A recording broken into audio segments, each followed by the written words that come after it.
Good morning, everybody. My name is Marat Stolsing, and today I'm going to talk to you about Apple. I was able to find an article on the Wall Street Journal about Apple that was titled Apple Cuts Orders for iPhone Parts. It's by Jira Osawa from the Wall Street Journal and was published on January 13, 2013. I like this article because I like its founder. I like this vision, and that Apple is a $28 billion company. It generated that alone in just 1 year, one fiscal year. And the main premise of the article was that demand was slowing for the iPhone 5s, thus forced Apple to cut back on parts close to about 50%. The article cited the reasons were that competition was bridging gaps between the differences between an iPhone and an iOS system smartphone, such as the Galaxy, especially the new one out. And it also talks about the real pull effects of the cutbacks, due to the fact that Apple sometimes represent the biggest buyers from these suppliers, and when those orders are cut, especially for iPhones, those orders are made as custom. So if an order is expected, those orders are expected to be or produced. That's if Apple turns around and say I don't want them, those are huge losses for these individual suppliers. Another what I want to share some I wanted to share some of the company background on Apple. Apple has in place the most important aspect of Apple are its people.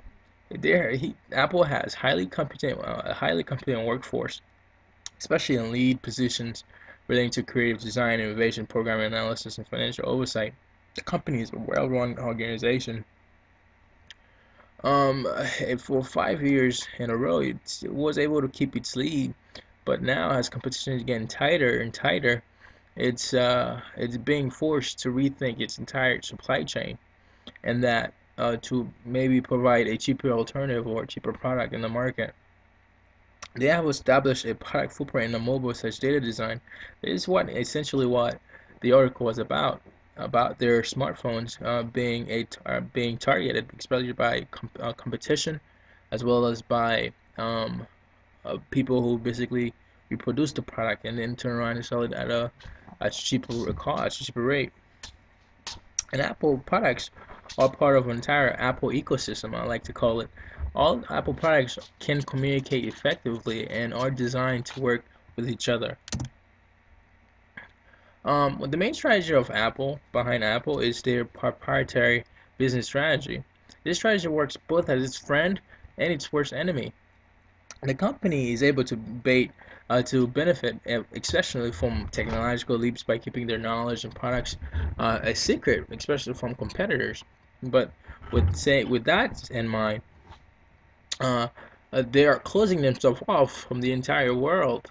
So they because of this strategy, Apple products can only be used with Apple software. That's creating a strong competition between them and PC.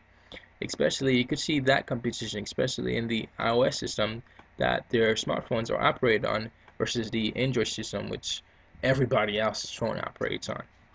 And that's what was the main gap difference between the article, how Android controls close to about 80% of the market, and how Apple is just now under 17%, 6% loss from recent years in terms of market share. This is a stock to show kind of like investors' perspectives in the company. I like these because they kind of show market feedback. The blue line represents Apple. As you can see, in the past 6 days alone, because of Apple having to sell back supply, the company ended up losing about close to about 10% of its stock value because of investors' confidence. They feel like the competition is tightening up enough where Apple can't compete in this environment without having to provide a cheaper alternative to its product. Apple's market and distribution. Apple's customers are educators, creative professionals, and the other market segments are is that they provide hardware and software solutions to science, business, government, and informational technology. They are a unique brand. My recommendation for Apple is that they make more product that is compatible with PC to kind of embrace the world, embrace their customers, to provide more accessibility within their products. Because right now, people has to jailbreak their phones, the Apple products, to get use out of them. I think they should allow the usage of these services or apps or what have you, and and basically find a way to generate revenue from that. Just like the government having to making things legal now, such as drugs or gambling or what have you. But now at least they can get a tax on it and generate more revenue to bring in. I think Apple should definitely allow itself to more access, especially more accessibility to its consumers. That's giving it an opportunity to generate more revenue. And of course, price.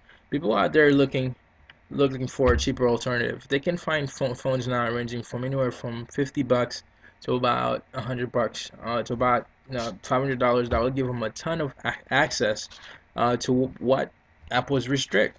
So that's something that Apple should work on and provide more access and to kind of get people to stay away from copying their products, especially from underdeveloped countries like such as China.